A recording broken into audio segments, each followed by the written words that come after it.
Huwag mong ikukumpara ang iyong sarili sa iba at kakainggitan mo ang iba. Huwag kang ma-pressure.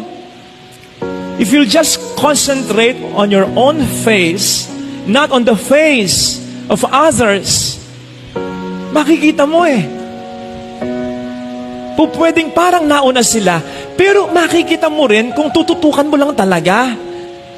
Ito yung sinasabi ko, na yung blessing ng iba, huwag kang magpapanik, huwag kang mag-aalala. Kasi may blessing ka rin, maniwala ka.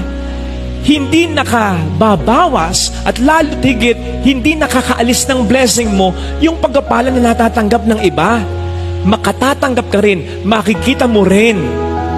At kapag natanggap mo, kapag nakita mo na, you'll realize na yung moment na natanggap mo at nakita mo na, speaking of blessing yun talaga yung araw, yung